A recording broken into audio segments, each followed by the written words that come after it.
Another property of amino acids is that they do exist as a Zwitterion.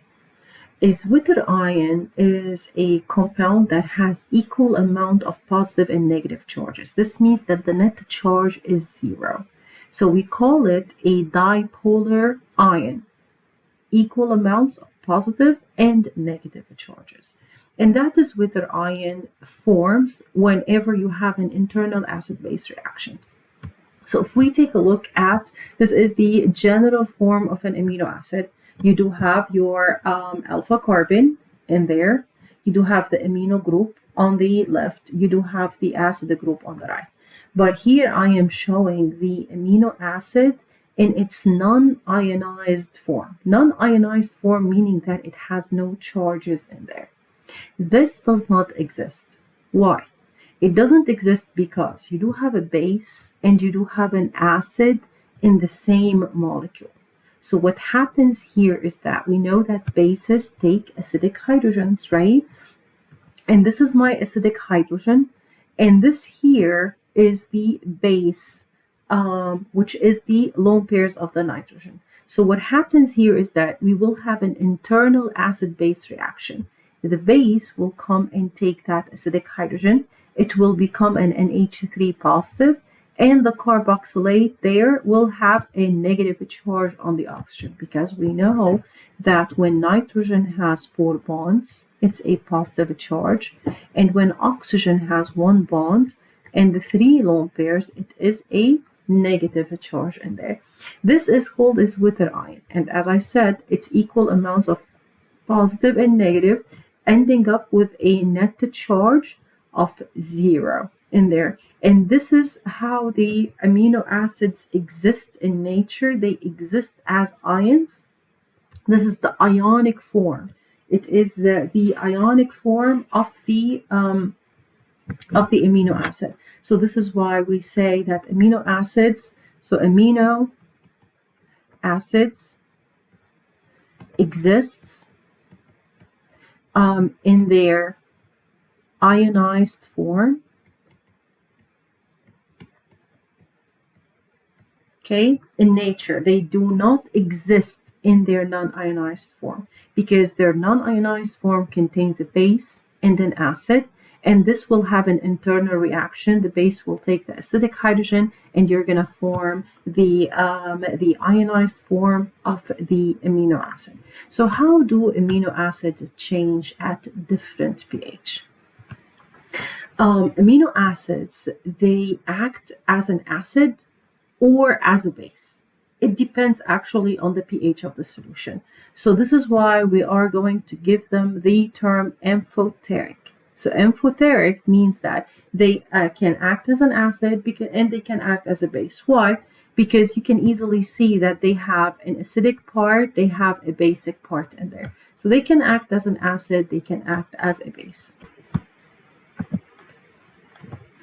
Amino acids, they do exist as Zwitterions at different pHs, depending on the identity of the R group of the side chain that is connected to the alpha carbon.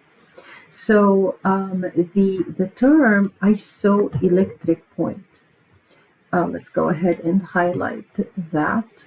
So the isoelectric point, this is the pH at which the amino acid exists as a Zwitterion, meaning that its charge is 0. So if you look at this table, and you can have this table also in the exam, if the R group is neutral, so you have to look at the R group, because the R group is going to determine the isoelectric point and the range of the isoelectric point in there.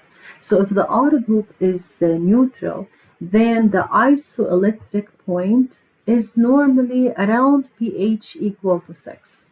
Okay, it depends between 6 and between 7 in there. And this is when the amino acid exists as is Zwitterion. So isoelectric point is is a term that we use at which the amino acid exists as a Zwitterion. And amino acid exists as a Zwitterion when the R is neutral, when the R is acidic, and when the R is basic. Okay, but the pH is going to vary.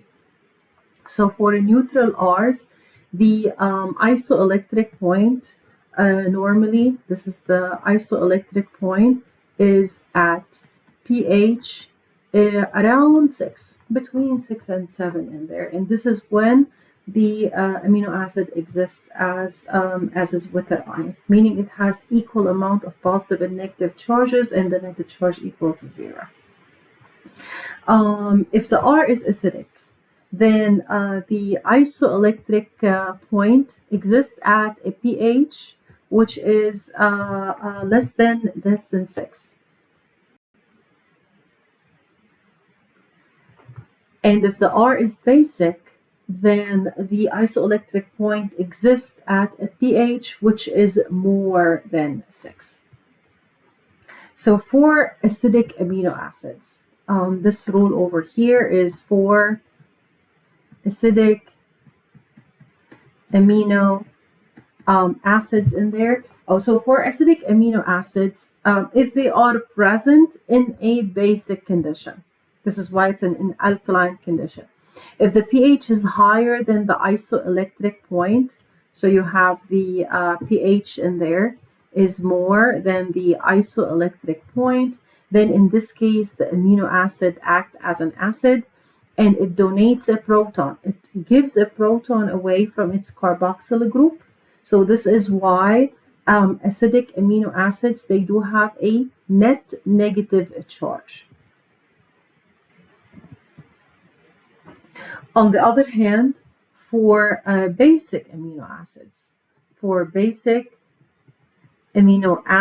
and this is whenever they are present in an acidic condition, if the pH is lower than the isoelectric point, then the amino acid is going to act as a base. And bases, they take hydrogens. They take a hydrogen. Proton is a hydrogen. So they accept a hydrogen at the amino group. And this is why basic amino acids, they end up having a net positive charge. Amino acids, they have the amino group and they have the acid group. So this is why we say that they behave as buffers, because they have the acidic part and they have the basic part.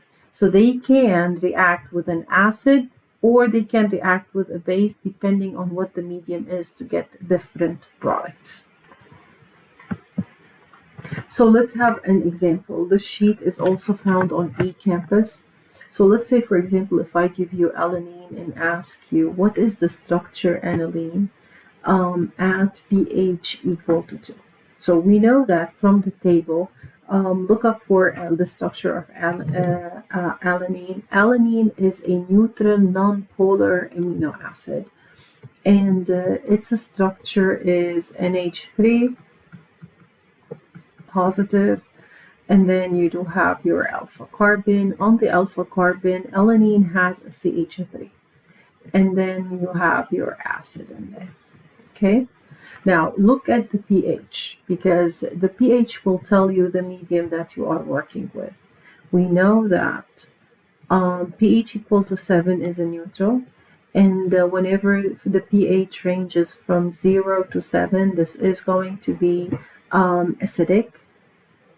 The lower the pH or the closer is to 0, the more acidic it is. And whenever the pH is farther away from 7 up to 14, that is going to be basic. The closer it is to 14, the more basic it is. So here when I say pH equal to 2, this means that I am working with an acidic medium. And with an acidic medium, this means that I am reacting it with an acid. So this is how you need to approach this problem, to know the structure of alanine at pH equal to 2, meaning that the medium is acidic. Here I am representing alanine as a Zwitter ion because this is its form. This is its most stable form. It's a Zwitter ion with a net charge of 0. Whenever I react this in presence of an acidic medium, to represent the acidic medium, we're going to represent it as either H plus or H3O plus. Anyone can do the job. It's just like you are adding an acid in there. So if you're adding an acid, what's going to happen? We know that bases reacts with acids, right? So this is your acid. Where is the base here? The base here is not the nitrogen, because the nitrogen has a plus charge. This is not a base. The base is this negative charge on the oxygen. So in an acidic medium, this means that the medium is a pH equal to 2, then the base is going to come and take the acidic hydrogen, because we know that bases take acidic hydrogens in acidic medium. So when the base comes and takes the acidic hydrogen, and here you're going to have a reaction between the O and the hydrogen, and you can simply write the structure of alanine that exists at pH equal to 2. And this is going to be the structure in there. This is the CH3, and that is going to be the COOH in there. This is the structure of alanine that exists at pH equal to 2. So it's the structure that exists at pH equal to 2 in there. And notice that it makes sense, because the structure now of the alanine at pH equal to 2 has to be acidic, because this pH is acidic. And we know that this nitrogen with a plus charge is a sign of acidity. Another question in there I would ask you, give me the structure of alanine at pH equal to 6. Now from the table, from the isoelectric point table, we know that since alanine is a neutral nonpolar amino acid, then the isoelectric point is going to exist at pH equal to 6. Okay, so the isoelectric point exists at pH equal to 6. Why? Because alanine is a neutral nonpolar amino acid. Because alanine is a neutral nonpolar amino acid, and for all neutral amino acids, whether they are polar or nonpolar, all the neutral amino acids, their isoelectric point is at pH equal to 6 or close to 6. So here what they are asking me to show is the Zwitterion form of alanine. This is what they want, because the isoelectric point, we defined it. This is where the amino acid is electrically neutral, meaning that it is zero charge. Okay, so here we would need to show the structure of alanine as a Zwitterion, which is nothing different than this structure over here. So the structure of alanine now, it exists as a Zwitterion because it is a neutral, and for a neutral amino acids, this is a CH3 in there. For neutral amino acids, they do exist as Zwitterions at pH equal to 6. So that is going to be the Zwitter ion in there. And as I said, the Zwitterion is whenever you have equal charges of negative and positive, meaning that the net charge is equal to 0. And then if I ask you, go ahead and give me the structure of alanine at pH equal to 10. So you look at this scale over there, and pH equal to 10 is basic. Basic means I need to react the alanine with a base. To represent a base, we add OH. To represent an acid, we add either H plus or H3O plus. Okay, so here I'm gonna take the structure of alanine, which is the Zwitterion in there, because we know that this is the structure that exists at a higher percentage is the Zwitterion. So here you go. And we're going to react it with a base. To represent a base, we represent it by an OH minus. This is always the case, you guys. So to represent the acid, we represent it as H plus. This is the acidic medium. For a basic medium, we represent it as OH minus. So this represents the basic medium, and the H plus there, it represents the acidic medium. Okay, so I am reacting it with the OH minus. What does that mean? I know that bases, always the reaction needs to start with the base, because the base is the one that has electrons in there. So always the base needs to take the acidic hydrogen. Where is the acidic hydrogen? It's not this one. There's no acidic here. There is no acidic on the carbon. It's definitely the acidic on the nitrogen. The acidic hydrogen is next to an electronegative element always. So the base now is going to come and take one of these three hydrogens, leaving the nitrogen with only two hydrogens in there. So it's going to have a lone pair, because I know that when nitrogen has three bonds and the lone pair, it's a zero charge. Okay, so I'm going to move from a plus charge here to a zero charge on the nitrogen. I do have my CH. This is going to be my CH3 and the COO minus in there. And this is going to be the structure that exists. This is the structure of alanine. The structure of alanine that exists at pH equal to 10. That exists in basic medium. And it makes sense. Medium is basic, so the structure has to be a base. I missed a negative charge here, so let's write it down. So the structure has to be a base. It is a base from the nitrogen, and it is a base from the oxygen with a negative charge. So this is the structure. So to sum up, whenever you are working with a neutral amino acid, and I ask you give the structure of that acid at different pHs, always check the pH that you are working with. If it is an acid, then react it with an acid. Take the Zwitterion, react it with an acid. And if it is a base, take the Zwitterion and react it with a base. Always in neutral amino acids, they do exist as Zwitterions at pH equal to 6.